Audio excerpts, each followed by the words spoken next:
नमस्कार और स्वागत है आपका youthsaga.com पे।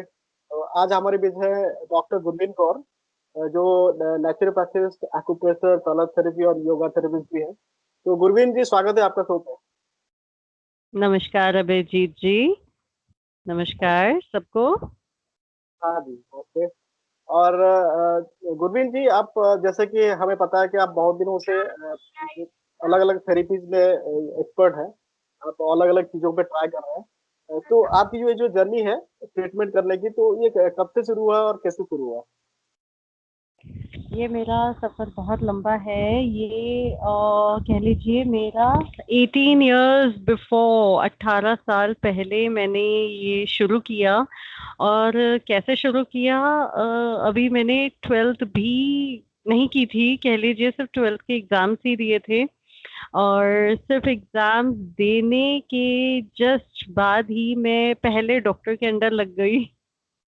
मेरी ट्रेनिंग स्टार्ट हो गई एज अ प्रैक्टिकल, लाइक एक डॉक्टर आए थे वसूली बे, तो मुझे बहुत इंटरेस्टिंग लगा। मुझे बहुत अच्छा लगा। उनसे मैंने पहले ही बात कर ली थी कि मैं ज्वाइन कर लूँ। ही सेड यस कि आप ज्वाइन कर सकते हैं। तो मैंने पहले ही ज्वाइन कर लिया था उन्हें। 12th मेरी एग्जाम्स क्लियर होते ही, क्लियर भी नहीं हुए थे, सॉरी, एग्जाम्स देते ही अच्छा। मैंने पहले उन्हें ज्वाइन कर लिया। प्रैक्टिकली मैंने काम करना उनके अंडर शुरू कर दिया हम्म। As a helper.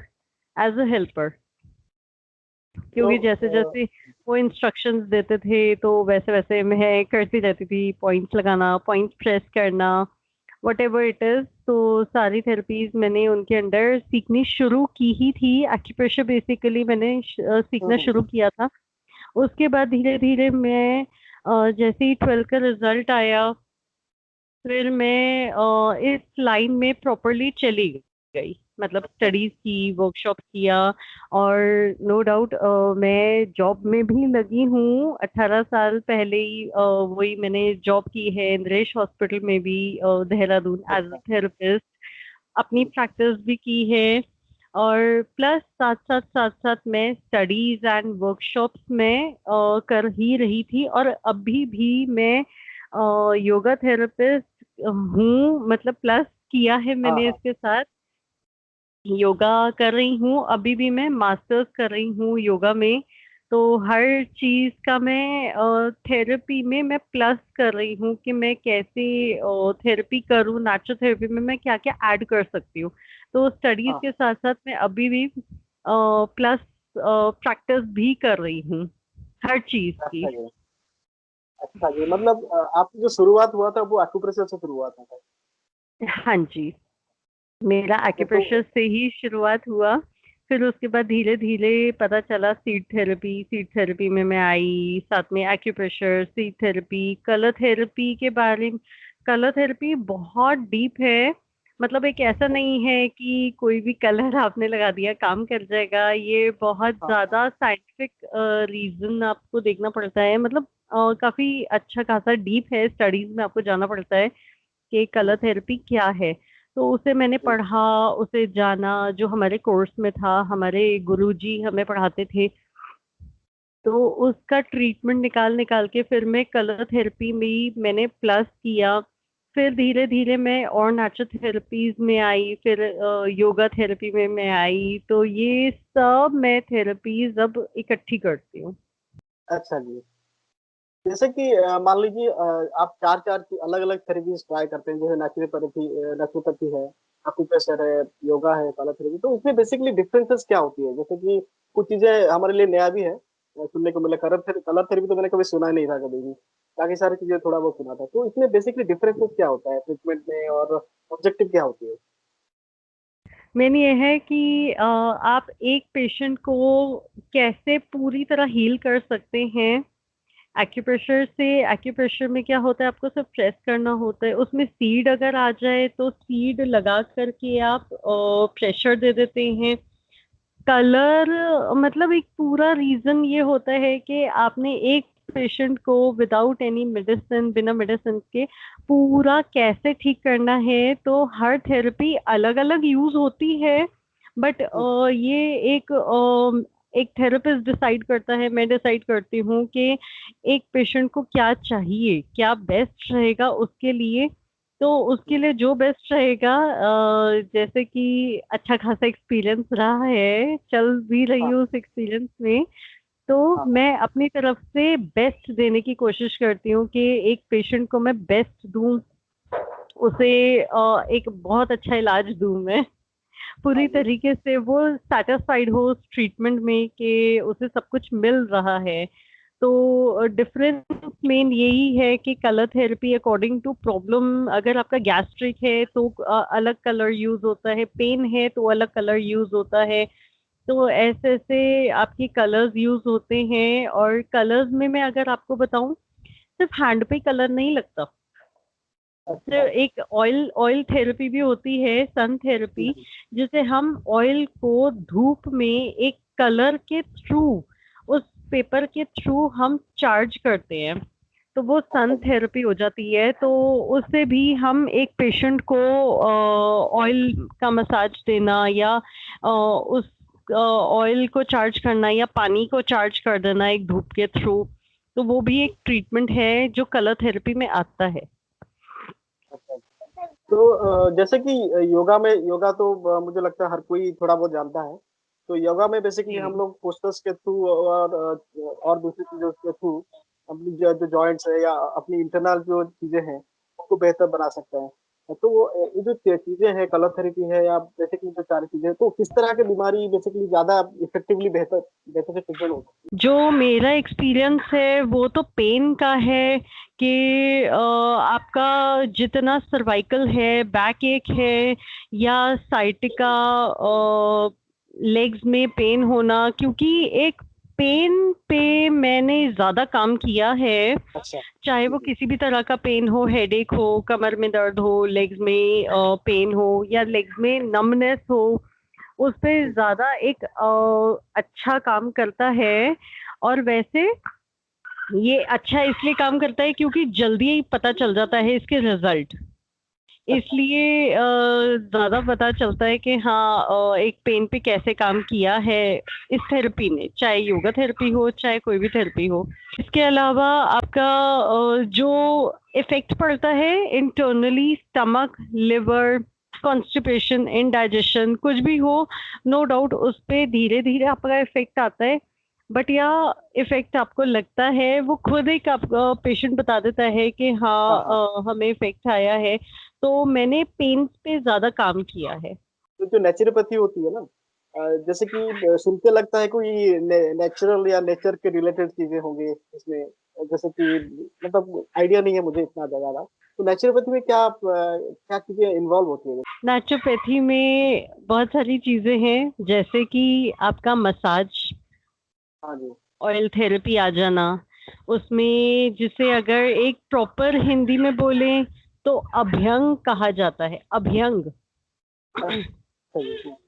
अभ्यंग है, जो कि मसाज थेरेपी ही है, उसका दूसरा नेम है अभ्यंग। और आपका वाटर थेरेपी, जो कि आपका आता है हाइड्रोथेरेपी। अच्छा। तो जैसे कि मसाज में बेसिकली आयुर्वेदिक ऑयल्स होती है, जड़ी बूटी से बना हुआ तेल की मसाज इसी तरह का होगा ना? वो भी होता है, बट मैं अपने अकॉर्डिंग मैं अपने अकॉर्डिंग ऑयल बनाती हूँ। मतलब अच्छा जी। कि जो मैंने कलर थेरेपी आपको बताई थी, जी, जी। वो कलर थेरेपी यूज करते हुए ऑयल बनाना, ओके। कलर थेरेपी करते हुए ऑयल बनाना, कलर थेरेपी के अकॉर्डिंग ऑयल बनाना, मतलब कि आपका एक स्पेसिफिक कलर होता है जो आपका पेन किलर ऑयल बनता है, उसे धूप में 40 दिनों के लिए उसे चार्ज करना पड़ता है, रखना पड़ता है, और उसके बाद वो ऑयल तैयार होता है जो कि एक खास पेन किलर ऑयल है। अच्छा जी। उसके बाद ही आपका ये पेन किलर ऑयल यूज होता है किसी पेन में, जो कि मसाज की अगर हम बात करें तो वो अभ्यंग में काम आता है। अच्छा जी। तो तो बेसिकली आप। जी। मैं तो यही हाँ। करती हूँ। बाकी हाँ, कोई भी ऑयल आप कर सकते हैं जो कि आयुर्वेदिक अगर आप कह रहे हैं, नहीं तो मैं सजेस्ट करती हूँ एक सरसों के तेल में आप लहसुन मेथी दाने डाल करके आप पका ले, वो भी एक ऑयल है, पेन किलर ऑयल बन जाता है, तो उससे भी अच्छा आप जी। ये थेरेपी कर सकते हैं। तो बेसिकली मुझे बात करके आपसे ये पता चला कि आप पेन, जैसे मस्कुलर पेन है, जॉइंट पेन है, तो उसी पे आप बहुत ज्यादा काम कर चुके हैं। और आप जो अलग अलग थेरेपीज है, आप उनको यूज करके कैसे इन चीज को हील किया जाए, पेन्स को, तो आप उस पे बहुत ज्यादा काम कर चुके हैं। उस पे मैं काम करती हूँ, बट उसका भी हाँ रीजन आ जाता है। अभी आपने जॉइंट्स पेन का नाम लिया, तो जॉइंट्स जी। पेन सिर्फ जॉइंट्स की वजह से नहीं होता। बेसिकली हम लोग जाते हैं कि जॉइंट्स पेन हो क्यों रहा है, अच्छा मतलब अच्छा। रीजन क्या है। ठीक है, हम्म एक रीजन आता है आपका आर्थराइटिस, आपने नाम सुना हो, आर्थराइटिस, हम्म, जोड़ों में दर्द। जी ठीक है, जी जी। तो अब इसका रीजन क्या है, इसका रीजन है स्टमक। तो सिर्फ जॉइंट पेन पे अगर मैं काम कर रही हूँ या पेन पे काम कर रही हूँ, तो इसका रीजन पहले निकालती हूँ कि इसका रीजन क्या अच्छा है। जी। जैसे हाथों हाँ में दर्द आना या हेडेक होना, उसका रीजन सर्वाइकल आ जाता है। कमर में दर्द होना, उसका रीजन सर्वाइकल आ जाता है। ठीक है, एक हम्म, रीजन ये भी है सर्वाइकल। तो जी मैं जी। सबसे पहले पेन के साथ साथ सर्वाइकल को भी हील करती हूँ। जैसे जॉइंट्स पेन है, जॉइंट्स पेन तो को हील तो किया ही, उसके साथ साथ स्टमक को भी ठीक किया। स्टमक की वजह हाँ से हाँ। अर्थराइटिस हो रहा है, अर्थराइटिस की वजह से जॉइंट्स में पेन आ रहा है। तो एक रूट को मैं पकड़ती हूँ कि रूट क्या है। अच्छा, तो मतलब प्रॉपर केस स्टडी करती हैं कि पेशेंट में एक्चुअली का मतलब रीजन क्या है दर्द का। पहला एग्जैक्टली जड़, exactly, मतलब कि मतलब एक जड़ पकड़ती हूँ, जड़। प्रॉपर स्टडी करना, प्रॉपर जाना कि डीप क्या है उसका। जी जी। हाँ जी, अगर वो नहीं होगा तो शायद प्रॉपरली डायग्नोसिस नहीं होगा तो शायद उसको ट्रीटमेंट सही से नहीं हो पाएगा और बार बार ट्रीटमेंट नहीं चलता, ट्रीटमेंट नहीं चलता। बेसिकली सिर्फ ऊपर से हील कर देना एक कोई ट्रीटमेंट नहीं है कि ठीक है आपका हाथ में दर्द है तो हाथ का दर्द ठीक कर दिया। आप हाँ। बेसिकली डॉक्टर्स रिपोर्ट देखते हैं, और आपको बहुत अजीब लगेगा ये सुन करके कि मैं रिपोर्ट नहीं देखती। अच्छा जी, मैं ओके। पेशेंट की कहानी सुनती हूँ सामने बैठ करके। मैं आधा घंटा लग जाए या एक घंटा लग जाए, मैं सामने बैठ करके पेशेंट की कहानी सुनती हूँ कि आपके साथ प्रॉब्लम हुई कहाँ है, शुरू कहाँ से हुई है, कैसे हुई अच्छा। है। ये सारा डायग्नोस करती हूँ, उसके बाद ट्रीटमेंट शुरू करती हूँ, इंस्टेड की एक रिपोर्ट देख ली और ट्रीटमेंट शुरू कर दिया। पेशेंट हम्म, क्या फील कर रहा है, उसे तो आपने सुना ही नहीं कि पेशेंट क्या फील कर जी रहा जी। है। हाँ जी जी। जैसे कि जो रिपोर्ट्स होती हैं वो तो प्रेजेंट डायग्नोसिस के ऊपर डिपेंड करता है कि अभी हमने टेस्ट किया और उसकी रिपोर्ट होती है, लेकिन आप जैसे बोल रहे हो कि आपने पूरी हिस्ट्री मतलब निकालते हो कि एक्चुअली वो क्या क्या फेज देके आया है, क्या क्या इश्यूज एग्जैक्टली रहा है उसमें। मैं उस पेशेंट की सुनती हूँ, समझती हूँ, और मैं अपना डायग्नोज अपने आप करती हूँ। मुझे किसी भी रिपोर्ट की मुझे जरूरत नहीं है। कई पेशेंट्स मेरे पास आते हैं, वो कहते हैं हम रिपोर्ट्स लेके आएंगे, और मैं मना कर देती हूँ कि मुझे रिपोर्ट्स की जरूरत नहीं है। उन्हें बहुत ऑकवर्ड लगता है, सुन के शौक होता है कि पहली डॉक्टर है जो कह रही है कि रिपोर्ट्स नहीं चाहिए। तो मैं उनकी कहानी सुनती हूँ, उनकी कहानी सुनने के बाद ट्रीटमेंट शुरू करती हूँ, जो कि बेस्ट रिपोर्ट वो ही दे सकते हैं अपने बारे में। जी जी, वो बिल्कुल है, क्योंकि वो उनकी आप बीती होती है तो बेहतर जानते हैं उन्होंने क्या क्या झेला है लाइफ में, मतलब क्या क्या पेन है, क्या क्या इशू है, तो वो बेहतर बता सकते हैं सारी चीजें। और एग्जैक्टली। और जैसे कि आपकी इतनी लंबी ट्रैक है, इतने सालों से आप ट्रीटमेंट कर रहे हो, तो एक्सपीरियंस पेशेंट्स को देख के ही आपको पता चल गया होगा कि क्या क्या इशू हो सकते ऐसा नहीं कि देखते ही पता चल जाएगा। हैं। नहीं मतलब यहाँ सवाल जवाब पे में। उसमें भी मैं काम कर रही हूँ, क्योंकि एक्यूप्रेशर में होता है अगर किसी की आंखें ऐसी हैं तो उसे क्या प्रॉब्लम है। अच्छा ऐसी हैं जी। इन द सेंस जैसे यहाँ पे हमारे फेस को एक ऑर्गन्स का पार्ट समझा जाता है कि आंखें दो है तो किडनी में, कहीं किडनी है हमारी, कान दो है तो वो भी किडनी से लिंक आ जाता है। तो ऐसे करके डायग्नोज किया जाता है कि कहाँ हमारा स्टमक है, कहाँ हमारा लिवर है, जी का जी। पार्ट है। अगर ये आंखों के नीचे ब्लैकिश होना, इसका मतलब कि लोग कहते हैं कि नींद नहीं आ रही, होता है नींद ना आने की वजह से यहाँ पे कालापन आ जाता है। पर कहीं ना कहीं अंदर ऑर्गन में भी प्रॉब्लम होती है जिसकी वजह से आंखों में कालापन आ रहा है। या हमारी साइनस प्रॉब्लम हो रही है, तो हम्म, बेसिकली इंटरनली रूट में क्या प्रॉब्लम हो रही है जो कि बाहर आ रही है हमारे फेस पे, उस पे भी मैं हाँ हाँ। स्टडी कर रही हूँ कि हम्म, देख के पता चल जाना। हाँ, नहीं मैं बस ऐसे ही पूछ रहा था कि हमारे यहाँ पे कुछ डॉक्टर थे जैसे कि वो इनकी इतनी एक्सपीरियंसेस होती है, मतलब मान लीजिए 25 साल 30 साल, तो वो बहुत जल्दी पकड़ लेते हैं चीजों को। मैं इस कॉन्टेक्स्ट में बोल रहा था कि आप इतने सालों की हम्म, एक्सपीरियंस है तो आप बहुत जल्दी चीजों को पकड़ लेते होंगे, मतलब सुनने के बाद जैसे। काफी जल्दी, जी। काफी जल्दी पकड़ लेती हूँ कि हाँ हाँ प्रॉब्लम क्या है। फिर रिजल्ट निकलता है कि एक अच्छा प्रॉब्लम तो जो डॉक्टर्स कह रहे थे कि ये प्रॉब्लम है, तो बाद में पता चलता है कि ये तो है ही नहीं, आपकी तो प्रॉब्लम ही कुछ हाँ। और है। जी जी। काफी हद तक हाँ, काफी जल्दी मैं पकड़ लेती हूँ। यही होती है कि हम यही होती है कि एक्सपीरियंस जो हम जो भी फील्ड में काम करते हैं और करते जाते हैं तो हम चीजों को ना वो डीपली समझ लेते हैं। कोई भी, मेरा फील्ड हो या आपकी फील्ड हो, तो हम उस चीज में बहुत बेहतर बन जाते हैं काम करते करते। इसके बाद मैं पूछना चाहता हूँ कि जैसे कि हम लोग हर छोटी छोटी चीजों के लिए दवाई ले लेते हैं। एलोपैथिक का जमाना है, हम बहुत जल्दी सर्दी जुकाम जो भी हुआ हम मेडिसिन लेते हैं। तो आपने आपने जो थेरेपीज बताया उसमें आपने बोला कि ये मेडिसिन लेस थेरेपीज हैं, इसमें ज्यादा मेडिसिन यूज नहीं होती है, मतलब खाने के लिए। तो आपने ये मेडिसिन लेस जो ट्रीटमेंट है इसको क्यों चुना, और बिना मेडिकेशन के ये ट्रीटमेंट कैसे बेहतर है मेडिकेशन से? क्योंकि मैं खुद मेडिसिन खाने में इंटरेस्टेड नहीं होती। अच्छा जी। मेडिसिन में खाती नहीं। आपको हाँ हैरानी होगी सुन के, और मेरे को करीबन 8 साल से भी ज्यादा, 10 साल अगर पहले कहो तो शायद कभी मेडिसिन ली होगी। वैसे मुझे याद नहीं कितने साल पहले मैंने कोई मेडिसिन ली, क्योंकि बेसिकली मैं खुद एक पैथी में जाती हूँ। और अगर मेडिसिन लेनी भी पड़े तो मैं होम्योपैथिक लेती हूँ या आयुर्वेदिक लेती हूँ। अच्छा। मतलब प्रॉपरली एलो डॉक्टर को कंसल्ट करके अगर लेना भी पड़े तो मैं होम्योपैथिक या आयुर्वेदिक खुद लेती हूँ। और अगर किसी पेशेंट को भी मुझे सजेस्ट करनी पड़ती है तो उसे भी मैं यही सजेस्ट कर सकती हूँ, करती हूँ इनफैक्ट, कि आप भी होम्योपैथिक या आयुर्वेदिक ही शुरू करें। हाँ, अगर उसे बीपी की प्रॉब्लम है या शुगर की प्रॉब्लम है या थायराइड की प्रॉब्लम है, तीनों प्रॉब्लम ऐसी हैं कि आप मेडिसिन नहीं छोड़ सकते। हाँ जी हाँ। तो उस केस में, या कोई इमरजेंसी केस है, तो उस केस में तो हम कुछ कह ही नहीं सकते। हम तो यही कहते हम्म, हैं कि नहीं, आप साथ में वो कंटिन्यू करिए। खासकर बीपी की हम्म, गोली, कहीं बीपी ना शूट हो जाए, आप वो हाँ कंटिन्यू हाँ। करिए।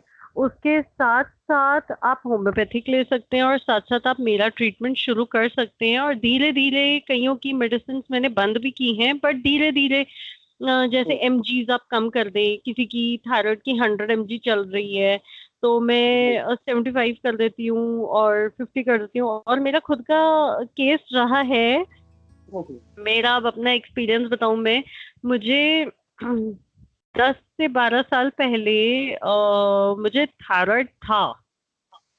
अच्छा जी हाँ। मुझे खुद को थायराइड था, हाइपोथायराइड, जो कि मोटापे की तरफ जाता है, हाँ हाइपोथायराइड। जी जी। और मेरे को ये इतना पता भी नहीं था, डिटेक्ट भी नहीं हुआ था, तब मुझे इतनी खास नॉलेज नहीं थी चल जी। रही थी पर इतनी नहीं थी कि मैं एकदम एक्सपर्ट हो चुकी हूँ कि मैं क्या करूँ। अपना हम्म, ट्रीटमेंट अपना ट्रीटमेंट वैसे किसी से भी अपने आप होता नहीं है। हाँ तो मेरा क्या था कि मैंने सिर्फ एक्सरसाइजेस की, और एक्सरसाइजेस मैं आज तक करती आ रही हूँ। और तब इतनी अच्छी खासी मैंने एक्सरसाइजेस की कि अच्छा खासा पसीना निकालना, 2-2 घंटे का वर्कआउट करना। तो धीरे धीरे 6 साल लगे, 6 साल के बीच में मेरा थायराइड एकदम खत्म हो गया। और वो मैं रेगुलरली रेगुलरली हर महीने हर 2 महीने में मैं टेस्ट कराती थी कि इतना थायराइड आया, इतना थायराइड आया। और मैं धीरे धीरे मेडिसिन कम करती रही। मतलब जी। कि 100 mg लेती थी, 75 लिया, फिर 50 लिया, धीरे धीरे मैं 15 पे आ गई और धीरे धीरे वो भी बंद कर दिया।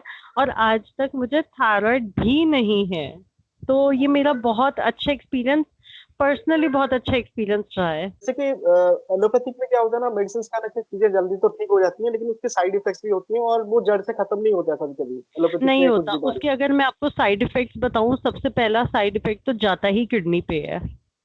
अच्छा, क्योंकि मेरी मतलब जा रिसर्च है उसका जाता ही, चाहे आप बीपी की गोली खा रहे हो या कम एमजी की खा रहे हो, जो आपको खानी ही खानी है, उसका साइड इफेक्ट डेफिनेटली सबसे पहले किडनी पे जाता है, उसके बाद उसका साइड इफेक्ट कहीं और जाता है कि कोई और इन्फेक्शन हो गया या स्टमक इन्फेक्शन हो गया। तो डेफिनेटली साइड इफेक्ट तो देता ही है, जड़ से खत्म भी नहीं होता। हाँ, हाँ। और नेचुरोथेरेपी या होम्योपैथिक अगर कह लीजिए, नेचुरोपैथी में आपका जितना इफेक्ट है धीरे धीरे आता है, नो डाउट, पर साइड इफेक्ट कुछ नहीं है। और हाँ, अगर 6 महीने भी लगे, 6 महीने में पेशेंट एकदम ठीक होता है। उसको यहाँ पे बहुत ज़्यादा धीरज चाहिए, पेशेंस चाहिए और उसके साथ-साथ विश्वास भी चाहिए कि हाँ, अगर मैं कंटिन्यू करूँगा तो हो सकता है। विश्वास भी चाहिए, पेशेंस भी चाहिए, दो और चीजें चाहिए जो कि डॉक्टर की काउंसलिंग है। हाँ जी। अगर वो काउंसलिंग ही अच्छे से हो गई तो हाँ, पेशेंस अपने आप आ जाएगा। हाँ, डॉक्टर बिल्कुल। चुपचाप अपना करके वो कर देगा कि अब आप जाओ, तो पेशेंट कभी नहीं आएगा। हाँ, हाँ। तो मतलब ये सबसे ज्यादा डिपेंड करता है पेशेंट्स में कि डॉक्टर कैसा है, डॉक्टर की काउंसलिंग कैसी है। वो फ्रेंडली है या नहीं है।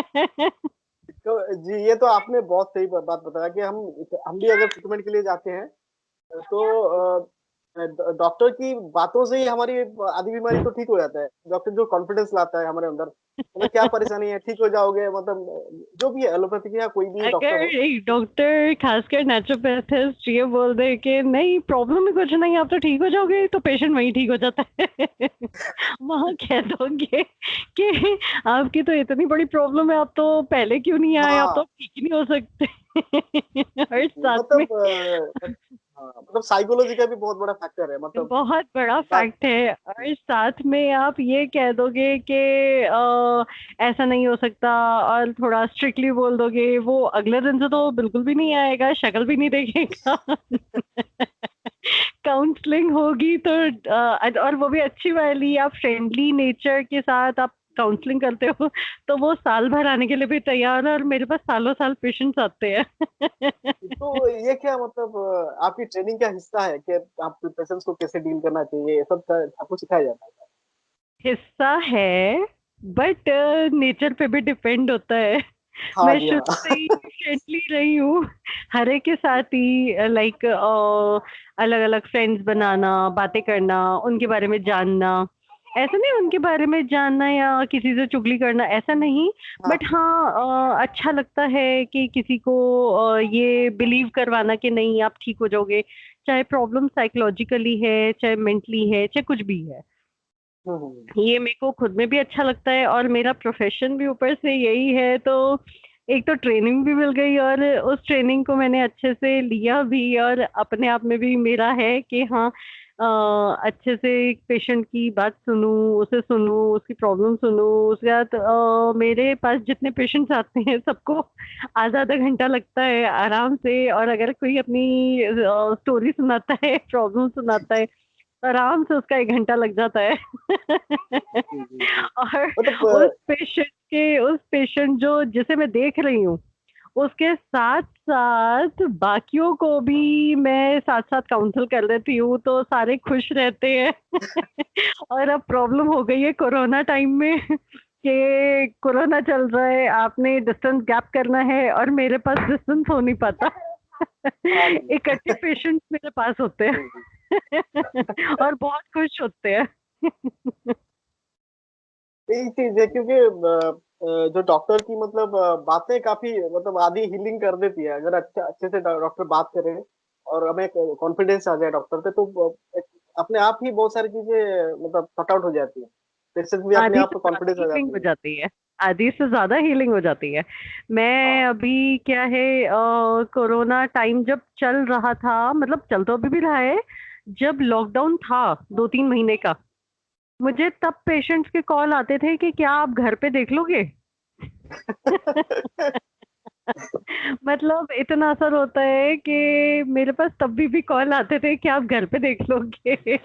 तो मैंने उस टाइम पे भी मैंने लॉकडाउन 2 के बाद, मतलब ये जी समझ लीजिए 1 महीने के, लगभग 1 महीने के बाद मैंने पेशेंट्स घर में देखने शुरू कर दिए, और वो भी अलग-अलग टाइम के। किसी को मैं 6 बजे का टाइम दे रही हूँ, किसी को 8 बजे का टाइम दे रही हूँ और बीच जी में जी अपनी योगा क्लासेस चला रही हूँ, तो साथ में ऐसा रहता था मेरा। जी जी जी। बहुत बढ़िया है, क्योंकि ये चीजें आपने जो हमने बात किया कि डॉक्टर्स की बिहेवियर से बहुत सारी चीजें हमें कॉन्फिडेंस भी आती है। कभी कभी क्या होता है, मैंने भी देखा है कि डॉक्टर्स बहुत अच्छे से कंपनीज की मेडिसिन तो लिख लिख देते हैं। तो अगर डॉक्टर आपको लगे, पेशेंट्स को लगे कि नहीं, मेरे पर काम नहीं कर रहा है, तो ऐसे जो फीलिंग्स आ जाती है, डॉक्टर को कॉन्फिडेंस नहीं आती है, तो मेडिसिन में अच्छी हो लेकिन काम भी नहीं करता है, साइकोलॉजिकली वो अपने आप को वीक समझता है, या फिर समझता है नहीं ये डॉक्टर अच्छी नहीं है। ऐसे भी मैंने कई चीजें देखी हैं। तो पहले नहीं, तो नहीं, ऐसा होता है कि डॉक्टर्स देखते हैं, अरे दवाई लिख दी, अब जाओ हो जाएगा। दवाई खा रहे हो और हो कुछ नहीं रहा। बात ही नहीं हाँ करते, क्योंकि डॉक्टर सुनते ही नहीं है कि एक सुनो तो कि पेशेंट की तकलीफ क्या है। वो सुनते ही नहीं है तो पेशेंट ठीक कहाँ से होगा। क्योंकि हाँ प्रॉब्लम मैंने एक बहुत पहले रोटरी क्लब की तरफ से मुझे ऑफर आया था एज अ स्पीकर, बोलने का मुझे ऑफर आया था। तो वहाँ मैंने सेम, ये अभी लॉकडाउन की ही बात है, तो मैंने मीटिंग दी थी उनके साथ, एज अ स्पीकर मैंने बोला था। तो उसमें भी मैंने यही बोला था कि प्रॉब्लम जो आती है वो दो तरीके से आती है, एक मानसिक, एक शारीरिक। मानसिक मतलब कि आपकी मेंटली टेंशन, आपका दिमाग से आना, डिप्रेशन, है ना। दूसरी शारीरिक मतलब फिजिकल प्रॉब्लम, तो देखो आ ही रही है, ठीक है। क्या पता फिजिकली जैसे लग गई, हमें कमर में लग गई, उसकी वजह से नर्व दब गई तो टांगों में दर्द चला गया, हाँ हाँ है हाँ। ना। दूसरी ये प्रॉब्लम आ रही है, पर हमारी आधी से ज्यादा मानसिक प्रॉब्लम आती है, जो कि मेंटली डिस्टरबेंस या डिप्रेशन आना, टेंशन होना, उसकी वजह से आधी से ज्यादा 99% वहीं से प्रॉब्लम आती है, मानसिक प्रॉब्लम आती है। तो क्या होता है, अगर एक डॉक्टर वही मानसिक प्रॉब्लम अगर सुन ले और वही सॉल्व कर दे ना, काउंसलिंग कर दे, जैसे अगर हम काउंसलिंग करें, काउंसलिंग कर दे, तो वो पेशेंट ऑटोमेटिकली ही ठीक हो जाएगा। और गुरवीन जी, और एक चीज है, अभी कोरोना का टाइम है और डॉक्टर भी बहुत स्ट्रेस में रह रहे हैं, डॉक्टर या पूरी मेडिकल स्टाफ। और कभी कभी होता है कि उनको इतना प्रेशर होता है, तो उनसे भी थोड़ी बड़ी गलत गलती हो जाती है। ठीक, अभी अभी एक केस आया था, न्यूज में भी आया था कि तो कोरोना की टेस्ट में गई थी पेशेंट। तो उनको कोरोना की डोजेस लेने थे, इंजेक्शन, और उन्होंने गलती से एक कुत्ते की दवा लगा दी इंजेक्शन। तो वो अभी न्यूज में बहुत ज्यादा आया था कि देखो गलती से कुत्ते की इंजेक्शन लगा दिया कोरोना की जगह पे। तो मतलब मेडिकल स्टाफ भी अभी बहुत स्ट्रेस में काम कर रहे हैं, तो उनके ऊपर बहुत प्रेशर है। तो इसके बारे में आप क्या बोलते हो? इसके बारे में सॉरी, मुझे कोई नॉलेज नहीं है। हम लोग भी समझते मैं मैं कुछ नहीं बोलूंगी, नहीं बोल पाऊंगी, क्योंकि मेरे को कोई नॉलेज नहीं है। क्योंकि स्ट्रेस उनका ये है कि हाँ, डिस्टेंस भी, गैप मेंटेन करना है, और कोरोना की मेडिसिन है, या बहुत पेशेंट्स आ रहे हैं, तो नो डाउट स्टाफ को भी हाँ संभालना है, पेशेंट्स को भी संभालना है, तो हो सकता है उनपे जो स्ट्रेस है, तो जी इतना जी मुझे नहीं पता। हाँ, बट हाँ जी मेरे को इतना पता है कि जो फील्ड मेरी है जी उसमें तो नो डाउट मैं खुद हील होती हूँ। जितना मैं औरों को हील करती हूँ, उससे ज्यादा मैं खुद हील होती हूँ मेंटली। तो मेरा जी काफी अच्छा इंटरेस्टिंग प्रोफेशन है। जी जी, बिल्कुल मुझे जैसे मतलब। मैं, मेरा प्रोफेशन ही नहीं है, मेरा पैशन भी है, और मैं बहुत अच्छे से एंजॉय करती हूँ इस अपने प्रोफेशन को। और मुझे ज्यादा लगता है कि आप काउंसलिंग को बहुत ज्यादा एंजॉय करते हैं, मैं मतलब। बहुत एंजॉय करती हूँ, मैं बहुत एंजॉय करती हूँ। और इतनी मैं अच्छे से काउंसलिंग कर सकती हूँ, मैं अपनी तारीफ नहीं कर रही हूँ, जी मैं ये कह रही हूँ कि इतनी काउंसलिंग, क्योंकि ये देख के मुझे पता चलता है कि काउंसलिंग इतने अच्छे से कर सकती हूँ कि मेरे आगे पीछे जब मैं बैठती हूँ डिस्टेंस गैप नहीं होता, हाँ मेंटेन हाँ नहीं होता, और लोग मेरे पास 8 से 10, मेरे पास लोग बैठे होते हैं, और वो मेरी बात सुन रहे होते हैं, चाहे मैं किसी से भी करूँ, और वो बहुत एंजॉय कर रहे होते हैं। इसलिए मुझे पता है कि मैं बहुत अच्छे से काउंसलिंग कर लेती हूँ। चलिए, अच्छी बात है, ये आपका मतलब स्ट्रेंथ है, आपका स्ट्रॉन्ग पॉइंट है आपकी प्रोफेशन में। तो मेरी नेक्स्ट सवाल है कि आप जैसे कि मेडिसिन लेस जो ट्रीटमेंट है, तो अभी इसकी पॉपुलैरिटी वर्ल्ड वाइड कैसे बढ़ रही है? आपको क्या क्या लगता है कि ये चीजें एक्सेप्टेंस जो है विदाउट मेडिसिन का जो ट्रीटमेंट है, उसमें सोसाइटी में कैसे एक्सेप्टेंस बढ़ रहा है उसका? और आपकी जो आप इतने इतने सालों से ट्रीटमेंट कर रहे हैं, तो क्या इसकी आपकी पेशेंट्स की लिस्ट भी बढ़ रही है कि लोग हील हो रहे हैं और आपको बढ़ रहे हैं, आपकी लोग तादाद में बढ़ रहे हैं? तो कैसे लग रहा है आपको इसके बारे नहीं, डेफिनेटली बढ़ रहे हैं। देखो, ऑल ओवर वर्ल्ड का तो मुझे नहीं पता कि कितनी अवेयरनेस है कितनी नहीं है, क्योंकि मेरे पास तो पेशेंट्स काफी हैं, है ना, क्योंकि मैं यहाँ हूँ। मान लीजिए मैं जहाँ नहीं हूँ, वहाँ की क्या पॉपुलैरिटी है या क्या है वो मुझे नहीं में? पता, है ना। हम्म, बट मेरी तो इसीलिए है कि मेरी एक काउंसलिंग की वजह से, है ना। और दूसरा, मैं ट्रीटमेंट जो करती हूँ वो काफी हद तक सारा ट्रीटमेंट देती हूँ, मतलब एक सेटिस्फेक्शन के लेवल तक मैं देती हूँ। हम्म, चाहे उस पे मुझे आधा घंटा लग जाए, चाहे उस पे मुझे 1 घंटा लग जाए, ठीक है। पूरे पेशेंट्स को अटेंड करना, जितने बैठे हैं उन्हें काउंसलिंग के साथ अटेंड करना, और हम्म, दूसरा जिसे ट्रीटमेंट मिल रहा है उसे पूरा मिलना, ठीक है। और वहीं बैठे बैठे मैं एक एग्जांपल देती हूँ। मैं योगा क्लास वैसे तो लेती हूँ, जूम में लेती हूँ मैं, ठीक है। और वहां पे जितने मेरे पास पेशेंट्स आते हैं वो नेचुरोथेरेपी के लिए आते हैं, और वहीं बैठे बैठे मैं सर्वाइकल की एक्सरसाइज, बैठे बैठे ही जितने जने होंगे बैठे बैठे ही मैं सबको सर्वाइकल की एक्सरसाइज करवा दूंगी। तो अच्छा। बहुत एक अच्छा इफेक्ट भी पड़ता है, और खुश भी होते हैं कि हमें ये- भी ट्रीटमेंट भी मिल रहा है और हमें अटेंड भी किया जा रहा है। तो अगर ऐसे करके चलोगे तो डेफिनेटली आपके पेशेंट्स बढ़ेंगे ही। तो मेरे काफी हद तक बढ़े हुए हैं पेशेंट्स, तो काफी बिल्कुल। और खुश है, सेटिस्फाइड है। आपकी जो पोर्टफोलियो है, और आप इतने सारी चीजें पता है आपको, तो एक्यूप्रेशर पता है, तो आपको एनाटॉमी पता है, आपको मतलब योगा पता है, और सारी चीजें तो आपको ओवरऑल आपके पास पैकेज है कि आप हर चीज के बारे में जानते हो, और आप टिप्स भी दे सकते हो और एक्सरसाइज भी बता सकते हो, और जो भी आप पूरी बहुत कुछ, जानकारी। हाँ जी। जी जी। और ठीक है। और जैसे कि आप जैसे बताया कि आप हर चीज पे प्लस करते रहती हैं क्लासेस, जो भी करते हो आप उससे ज्यादा आगे बढ़ना चाहते हो, हर हर फील्ड।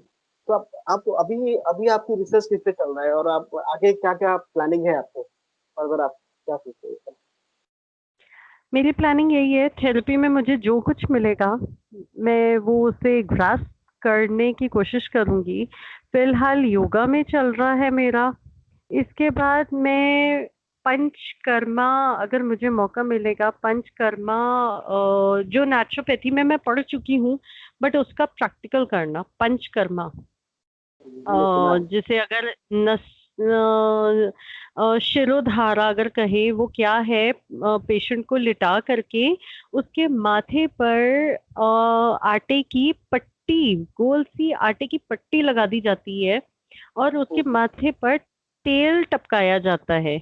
एक बर्तन होता है ऊपर, तो तेल टपकाया जाता है। वो कैसे होता है, क्या होता है, मतलब उस चीज में मेरे को बहुत अच्छा हम्म, खासा इंटरेस्ट है कि मैं थेरेपी में क्या कुछ ऐड कर सकती हूँ। जितनी चीजें मुझे थेरेपी में मिलती हैं वो मैं सब ले लेती हूँ। तो आगे प्लान मेरा यही है कि मैं आगे मेरे को शिरोधारा या पंचकर्मा मुझे अगर कहीं मिलेगा तो डेफिनेटली वहां मैं ट्रेनिंग लेने वाली हूँ। या इसके साथ मुझे और कुछ मिलेगा तो वो मैं डेफिनेटली करूँगी। जैसे कि फूड, फूड हाँ। आपका कैसे हेल्प करता है, तो फूड में डिग्री नहीं, मुझे हम्म, फूड में डिग्री नहीं करनी, जाना नहीं प्रॉपरली, बट यार डिप्लोमा में मैं इंटरेस्टेड हूँ कि मैं फूड में एक थोड़ी सी नॉलेज कह सकते हैं कि मैं क्या कर सकती हूँ फूड में, है अच्छा। ना। आहार जिसे अगर कहते हैं, तो मैं अगर किसी की स्टमक ठीक करना है तो स्टमक ठीक करने के लिए कैसा आहार उसे बताऊंगी। हम्म, हम्म, तो बेसिकली मुझे ट्रीटमेंट में, थेरेपी में जो कुछ मिलेगा वो चीज मैं ले लेती हूँ, कह लीजिए हम्म। कि एकदम छीन लेती हूँ। मतलब आप हमेशा आप अपने आप को अपग्रेड करती रहती हैं मतलब। हमेशा नया नया चीजें अपग्रेड करती रहती है, आपकी नॉलेज इसको आप चीजें बेहतर करती रहती एग्जैक्टली एग्जैक्टली, जो जो चीज मुझे मिलती है सबसे पहले मैं थेरेपी में जाती हूँ। फिर अगर कहीं फिर दूसरी चीजों में जाती हूँ कि मुझे साइड बाय साइड, जैसे योगा थेरेपी मुझे मिला तो थेरेपी तो मैंने ली ही, है। मतलब वैसे भी ली जो हमारे टीचर्स पढ़ा रहे हैं। मैं यही कह रही थी कि एज अ थेरेपी मैं क्या ले सकती हूँ, वो तो ली ही मैंने। प्लस योगा में अगर बात करें तो मैंने ऐड किया है पावर योगा, जो कि आजकल बहुत पॉपुलर है, काफी टाइम से इनफैक्ट पॉपुलर है पावर योगा। पावर योगा जी फैट के लिए पावर योगा खुद भी किया है मैंने, खुद भी किया है। मैं अगर अपना एक्सपीरियंस बताऊं तो मेरे को, जब मैं थायराइड की बात की, शुरुआत में जी मैंने थायराइड की बात की, तब मैं पावर योगा करती थी पर मुझे पता नहीं था कि ये पावर योगा है। ठीक है। और अच्छा। अभी भी मैं पावर योगा खुद करती हूँ फैट लॉस के लिए। प्लस अब इसके साथ मैंने अपने लिए शुरुआत किया है स्ट्रेचिंग। अब वो कैसे, जो एडवांस आसन में काम आता है। तो जो जो मेरे को मिलता जाता है, जिस जिसका एक्सपीरियंस मेरे अपने आप के लिए अच्छा होता जाता है, वो मैं औरों को कराना शुरू कर देती हूँ कि हम अगर एडवांस करेंगे तो ये आसन कैसे कर सकते हैं। जी पर सबसे पहले मैं जी जी। थेरेपी लेती हूँ कि थेरेपी, हाँ। एज अ थेरेपी मैं पेशेंट्स के लिए, क्योंकि डॉक्टर हूँ तो थेरेपी मैं पहले लेती हूँ कि जी। कैसे यूज कर सकती हूँ। आपकी मतलब हर टाइम में कुछ ना कुछ सीखते रहती हैं और अपने को बेहतर बनाते रहती हैं, इक्विप करते रहती हैं, तो अच्छी बात है आपकी, मतलब आपकी पेशेंट के लिए भी अच्छी है, उनकी अगर कोई बहुत अलग सी इश्यू है तो आपको जानकारी होगी कि अगर ऐसा है तो ऐसा सॉल्व किया जाता है, तो नहीं नहीं, एग्जैक्टली, मैं अपडेट करती रहती हूँ, पेशेंट्स भी खुश रहते हैं। उससे ज्यादा मैं खुद भी, ये मेरे लिए भी हीलिंग का काम करता है, जैसे कि अभी थोड़ी देर पहले मैंने कहा था, मेरे लिए भी हीलिंग का काम करता है। और दूसरा कह लीजिए, अपडेशन इसलिए कह लीजिए कि जिसे कहावत कहते हैं, खाली दिमाग शैतान का घर। जी जी मैं वो नहीं रखती खासकर, मतलब मैं रखना पसंद नहीं करती कि मैं खाली दिमाग रखूं। सिर्फ आप काम तो कर रहे हो, काम क्या है, चाहे कुछ भी काम है, आप काम कर रहे हो पर दिमाग कहाँ है, दिमाग आपका खाली है। नहीं, जी। आपके दिमाग, आपका दिमाग कहाँ काम कर रहा है, क्या काम कर रहा है। तो मैं हाँ दिमाग को काम पे लगाई रखती हूँ कि अगर मैं अभी ये काम कर रही हूँ तो नेक्स्ट वर्क मेरा क्या होगा। और कुछ नहीं होगा तो मेरे एग्जाम्स भी आने वाले हैं। हाँ। जैसे कि मैंने कहा था कि मैं सेकंड ईयर में हूँ, मास्टर्स अच्छा कर जी। रही हूँ सेकंड ईयर का, और तो मैं योगा। बुक्स लेके पढ़ाई करना शुरू कर देती हूँ या रिसर्च करना शुरू कर देती हूँ कि ठीक है, अगर ये ऐसा है तो ऐसा कैसे है, या स्टडी कर लो या कुछ ना कुछ रिसर्च कर लो या कुछ ना कुछ एक्सपेरिमेंट कर लो। तो वो चीज मेरा रहता है कि अपने दिमाग को मैंने कहाँ बिजी रखना है। हाँ हाँ। तो अगर हम माइंड को पॉजिटिव टास्क में देंगे तो वो नेगेटिव की तरफ जाएगा, तो हमें जाएगा पॉजिटिव ही, चीजों को ही अप्लाई करना एग्जैक्टली चाहिए। एग्जैक्टली। और हम पॉजिटिव रहेंगे तो नेचुरल सी बात है, बाकियों को भी हम पॉजिटिव रख सकते हैं। जी बिल्कुल, एक पॉजिटिव इंसान अपने आसपास में पॉजिटिव वाइब्स छोड़ता रहता है, और लोग हर चीज के लिए अच्छा है, अपने लिए भी और अपनी सोसाइटी के लिए भी अच्छा है, हम लोग खुद अच्छे नहीं, एग्जैक्टली, बहुत ज्यादा बहुत ज्यादा। तो मैं इसी उसमें चलती जा रही हूँ। और ज्यादा डीप मैंने एक्यूप्रेशर से शुरू करके अब इतनी चीजें करती हूँ, और इसमें इतना इंटरेस्ट है कि मैं इसमें डीप और डीप मैं घुसती ही जा रही हूँ कि क्या करना है, कैसे करना है। एक्सपेरिमेंट करती हूँ, रिसर्च करती हूँ कि हैं। अच्छा कोई भी ट्रीटमेंट है उसका रिसर्च किया। मतलब इस चीज में मैं और डीप में चलती जी ही जी जा रही जी। हूँ, अंदर की तरफ चलती जा रही तो हूँ। ये कैसे रूटीन है आपकी, आप कैसे इन चीजों को अप्लाई करते हैं अपनी लाइफ अपनी लाइफ में। में, गुड मतलब क्वेश्चन। मैं इतनी बिजी रहती हूँ, हाँ जी। कह लीजिए मैं स्टडी भी करती हूँ, हाँ जी। टाइम देती हूँ अपनी स्टडी को भी, टाइम देती हूँ अपने पेशेंट्स को भी, टाइम देती हूँ योगा को भी। जी जी। और नो डाउट अपने पर्सनल काम, घर का काम, ये सब में टाइम देती हूँ। बट इसका मैं मैनेज और करके मुझे रखती। मुझे लगता हाँ है जी। आपके पास भी, और मुझे लगता है आपके पास भी 24 आवर्स ही होंगे।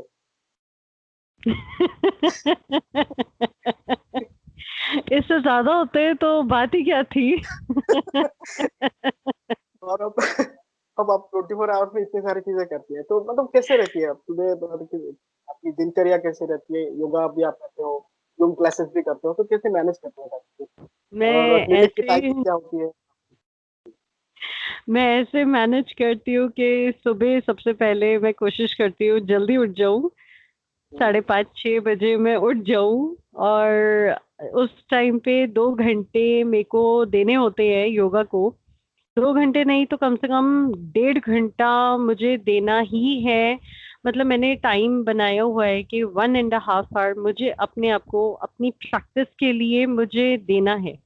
तो मैं अगर लगा लीजिए 6:30 से 9 बजे तक, 7 से 9 बजे तक, 8:30 बजे तक, अराउंड ऐसे ही 1.5 से 2 घंटा मैं योगा को देती हूँ।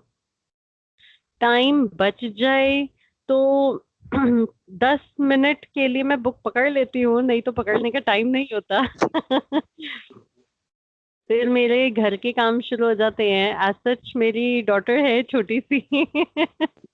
तो दिन में उसे मैं देखती हूँ, और उसी के साथ उसे देखना, थोड़ा सा अपना पर्सनल काम, उसी के साथ अपनी स्टडी करना। मतलब 2 बजे तक वो काम करने, उसके साथ अपनी स्टडी करना। और फिर उसके बाद मेरी 4:30 से 5:30 बजे तक, इनफैक्ट 5:45 बजे बज जाते हैं मुझे, तो 1 सवा 1 घंटा मैं योगा क्लासेस लेती हूँ। और उसके बाद मैं अपने सेंटर में चली जाती हूँ, जो कि मेरा टाइम रहता है 6:30 से वैसे 8:30, बट 9 बजे बज जाते हैं आराम से। हाँ। तो 9 बजे तक मैं अपने सेंटर में चली जाती हूँ। तो वहाँ मैं पेशेंट्स देखती हूँ। और फिर उसके बाद घर आकर के फिर मैं अपना हाउस होल्ड वर्क या अपना पर्सनल या अपना बेबी, इन सारे काम करके, सारे कामों से फ्री होके रात को फिर आधे से 1 घंटे में मैं अपनी बुक देख लेती हूँ कि थोड़ा सा कुछ स्टडी कर लूँ। जी, आपकी एग्जाम तो चलती और रहती है, फिर हाँ। एग्जाम मेरे चलते रहते हैं, शुरू से ही चलते आ रहे तो हैं। इतना पढ़ाई करेंगे तो एग्जाम तो रहेगा ही यार। तो कुछ ना कुछ मैं चलाती रहती हूँ, क्योंकि फ्री रखूंगी तो डिप्रेशन मुझे खुद को हो जाएगा। ये तो मैं अपने तो आप को फ्री नहीं रख सकती। मैं अपने आप को बिजी रखती हूँ कि अब मेरा क्या प्रोजेक्ट चल रहा है। मेन मेरा रहता है कि अब मेरा क्या प्रोजेक्ट चल रहा है। तो हम्म, क्या होता है, रात को फिर स्टडी करके फिर फाइनली मैं सो जाती हूँ। और फिर यही सुबह से लेके रात तक मेरा यही रूटीन होता है कि मैंने अब दूसरा काम नेक्स्ट क्या करना है। हाँ। तो मतलब आपकी माइंड हमेशा ऑक्युपाइड रहता है, कुछ ना कुछ करते रहना है और नया नया चीजें सीखते रहना है। तो आप बहुत बॉडी, मतलब क्या बोलते हैं, बहुत इंस्पायर कर रही हैं आप मुझे, क्या आप इतनी मतलब क्या सारी चीजें कर रही है। और और बहुत सही बात है। और प्लस प्लस इसके साथ अलग से दिन में मैं काउंसलिंग भी लेती हूँ। हाँ और हाँ। वो लेती हूँ मैं खासकर फोन पे। और क्योंकि कई बार ऐसा होता है कि पेशेंट्स ना मेरे पास आते हैं और उस टाइम पे वो बात नहीं कर पाते औरों के सामने। तो मैं उन्हें यही सजेस्ट करती हूँ, या क्लास में है तो सबके साथ सबके सामने बात नहीं कर सकते, तो मैंने उन्हें टाइम दिया हुआ है कि दिन के टाइम में 2 बजे से पहले पहले मैं बिजी होती हूँ, नो डाउट, बट या साथ में मैं काउंसलिंग भी कर लेती हूँ। तो हम्म। 2 बजे तक मैं 11 से 2 या 12 से 2 मैं कुछ टाइम रखा हुआ है कि मैं अपनी फ्रेंड्स की भी काउंसलिंग करती हूँ, और अपने हम्म, पेशेंट्स की भी काउंसलिंग करती हूँ, या जिसे जरूरत है उसकी काउंसलिंग करती हूँ। बहुत तो सही मेरा बात है। काउंसलिंग का भी रहता है कि मैं ऑन कॉल काउंसलिंग में रखती हूँ। हाँ हाँ, मतलब आप कैसे है, मतलब इतनी सारी चीजें, बहुत रियली बहुत इंटरेस्टिंग रहा आपके साथ पूरी सारी चीजें जो आपने बताया। और आप इतना एनर्जेटिक भी है और इतनी सारी चीजें कर रही हैं अपनी लाइफ में। तो हमें मैं फाइनली आपसे बता मतलब पूछना चाहता हूँ कि अपने जो व्यूअर्स हैं उनके उनके लिए कुछ बताइए, कुछ हेल्प टिप्स दीजिए, कैसे अपनी लाइफ को मैनेज करें। उन्हें मैं यही कहूंगी कि प्लीज सबसे पहले अपने आप को नेगेटिविटी से निकालो, डिप्रेशन से निकालो। क्योंकि मैं इतने पेशेंट्स देख चुकी हूँ, आधे से ज्यादा पेशेंट्स क्या होते हैं, मेंटली डिस्टर्ब्ड होते हैं। अब ये नहीं कहूंगी कि मेंटली डिस्टर्ब्ड मतलब पागल साइको है, साइको नहीं है, पागल भी नहीं है। क्या होता है, टेंशन, मतलब किसी ना किसी चीज का दबाव हमारे मन पे, हमारे दिमाग पर बना रहता है। ठीक है। उस दबाव से ऊपर उठे, निकालें। मतलब कि सबसे पहला क्या होता है उसका सॉल्यूशन, कि जो टेंशन आपके मन में आ रही है उससे सॉल्यूशन की तरफ लेके जाए। अब ऐसा नहीं है कि मैं पॉजिटिव हूँ, एनर्जेटिक हूँ, तो मेरी लाइफ में कुछ सब सही है, सब सही नहीं है। क्योंकि हर एक की लाइफ में कुछ ना कुछ डिस्टर्बेंस होता है, चाहे वो कुछ भी हो। मेरी जी। पर्सनली लाइफ में तो यही डिस्टर्बेंस होता है कि मैंने आगे क्या पढ़ाई करनी है, टाइम कैसे करना है। तो मेरा सॉल्यूशन औरों के लिए भी यही होता है कि सबसे पहले जो आपके टेंशन वाली प्रॉब्लम है उसका जी। सॉल्यूशन निकालो, उस टेंशन का सॉल्यूशन निकालो, सॉल्यूशन पे काम करो। आपके अंदर ऑटोमेटिकली पॉजिटिविटी आती रहेगी। उसके बाद आप क्या कीजिए, अपने जो दिनचर्या है उसे जी। मेंटेन कीजिए। मतलब बनाइए उसे। क्या करें कि सुबह उठ के, नो डाउट, प्राणायाम, योगा, एक्सरसाइज हमारे लिए बहुत हम्म। हेल्पफुल है, बहुत काम करती हैं, नो डाउट। ये मेरा पर्सनल एक्सपीरियंस रहा है। तो प्लीज अपने दिनचर्या में योगा, एक्सरसाइज या वर्कआउट, वॉक, डांस या हम्म। प्राणायाम को ऐड करें। और उसके बाद अपने काम करें जो भी काम है, और अपने आप को बिजी रखें। सेम मेरी तरह माइंड को अपने बिजी रखें, किसी ना किसी काम में। उस उलझनों की तरफ अपने मन को ना जाने दें, उस डिस्टरबेंस की तरफ अपने मन को ना जाने दें। अगर मन जाता है, जाएगा तो है, पर आपका काम है मन को उस तरफ ना लेके जाना, वहां से हटा देना। और ये सोचना कि मैं कहाँ लगाऊं पॉजिटिविटी, आपको कहाँ मिल रही है जी। ना? आपको पॉजिटिविटी जहाँ मिल रही है, आप अपने मन को वहां लेके जाएं। मतलब हाँ हमें जी। ये योग में पढ़ाया जाता है मन को नियंत्रण कैसे रखें। हाँ। तो ये तरीका है मन को नियंत्रण रखने का।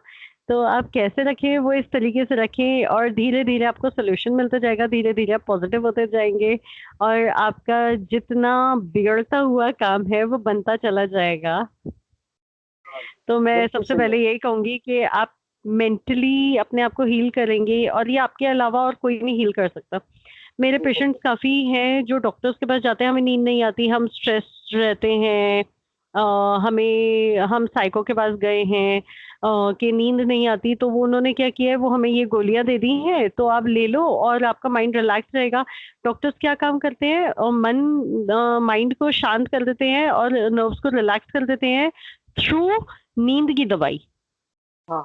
तो नींद की दवाई ना लेकर के अपने आप में इतनी शक्ति बिल्ड करें कि आप उस सिचुएशन से लड़ पाएं, सॉल्यूशन निकाल पाएं, सॉल्यूशन ढूंढे, मन शांत करें, पॉजिटिविटी लेके आए। सबसे पहले अगर आपने ये कर दिया अपने आप में, तो आधे से ज्यादा प्रॉब्लम ऐसी सॉल्व हो जाएगी। जी, बिल्कुल गुरमीत जी, वैसे आपकी लाइफ ही हमारे लिए बहुत बड़ी इंस्पिरेशन है।